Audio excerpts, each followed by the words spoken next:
नमस्कार मित्रों, multi talent channel में आपका बहुत बहुत स्वागत है। आज हम भारत में किसान आंदोलन के इतिहास के बारे में जानेंगे। भारत में ब्रिटिश ईस्ट इंडिया कंपनी की स्थापना के पहले भारत की आर्थिक स्थिति बहुत ही अच्छी थी। 1700 ईस्वी में भारत की जो आर्थिक दशा है उसका वर्णन करते हुए फ्रांसीसी यात्री बर्नियर ने भी लिखा था कि भारत एक अथाह गड्ढा है और जिसमें संसार का अधिकांश सोना और चांदी चारों तरफ से अनेक रास्तों से आकर जमा हो जाता है और जिसे बाहर निकलने का एक भी रास्ता नहीं होता। तो इस प्रकार हम कह सकते हैं कि यहाँ पर आर्थिक स्थिति बहुत ही सुदृढ़ थी, लेकिन 1900 ईस्वी तक यह दयनीय होती चली गई और इसका मुख्य कारण रहा प्लासी का युद्ध, जो कि 23 जून 1757 को ब्रिटिश ईस्ट इंडिया कंपनी और बंगाल के नवाब सिराजुद्दौला के बीच हुआ था।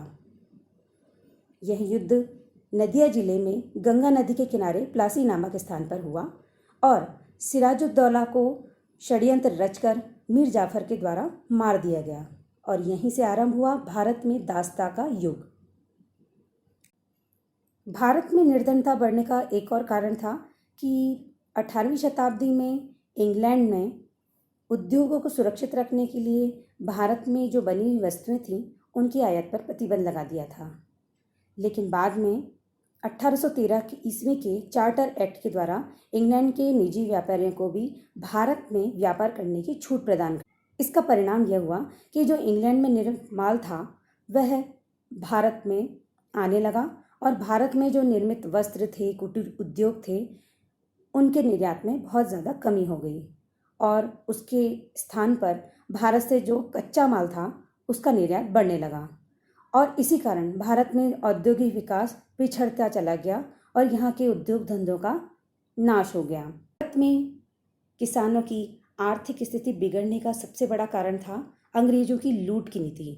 अंग्रेजों ने जमींदारों के साथ समझौते कर लिए और उसके संबंध में मेटकाफ ने लिखा भी है कि हमने एक स्वामी वर्ग तैयार कर देश की समस्त संपत्ति को नष्ट कर दिया है और दूसरों की संपत्ति उस स्वामी वर्ग के अधीन कर दी। इस तरह से हम जानते हैं, इसमें पता चलता है कि सामंतवाद और निम्न स्तर पर जो दास प्रवृत्ति थी उसको प्रोत्साहन मिलने लगा।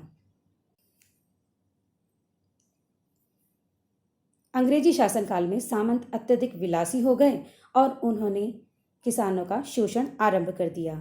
उन पर अधिक लागें और कर लगा दिए ताकि उनकी विलासिता पूरी की जा सके और इस प्रकार से जब किसान कर नहीं चुका पाते थे तो उन्हें उन्हीं की भूमि से वंचित कर दिया जाता था। भारत में किसान आंदोलन को हम दो भागों में विभाजित कर सकते हैं। पहला है 1857 के पूर्व के आंदोलन, जिसमें कोल आंदोलन बहुत ही महत्वपूर्ण आंदोलन रहा है, जो कि छोटा नागपुर में कोल आदिवासियों द्वारा 1820 से 1836 के मध्य किया गया। यह कोल जनजाति छोटा नागपुर पठार के इलाकों में शांतिपूर्वक निवास करती थी और उनकी जीविका का मुख्य आधार खेती और जंगली थे। यह उस पर झूम की खेती करते थे, मतलब जंगलों की सफाई करके बंजर जमीन को खेती लायक बनाते थे।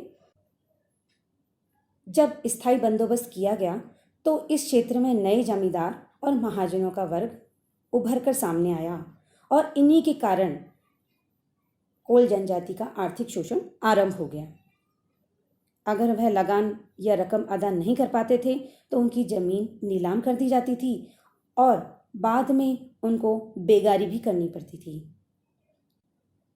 इन लोगों की सुनवाई कहीं भी नहीं थी क्योंकि थाना और न्यायालय सभी ब्रिटिश शासन के अधीन। कोल जाति के आंदोलन का नेतृत्व बुधू भगत, जुआ भगत और मदारा महतो ने किया और इन लोगों ने जमींदारों, महाजनों, सूदखोरों की संपत्ति को नष्ट किया और सरकारी खजाने को भी लूट लिया। इसी प्रकार इन्होंने कचहरियां, थाने सभी जगहों पर आक्रमण करने शुरू कर दिए, जिससे घबराकर कंपनी ने एक विशाल टुकड़ी भेजी और बड़ी निर्दयता से इस विद्रोह को दबा दिया गया।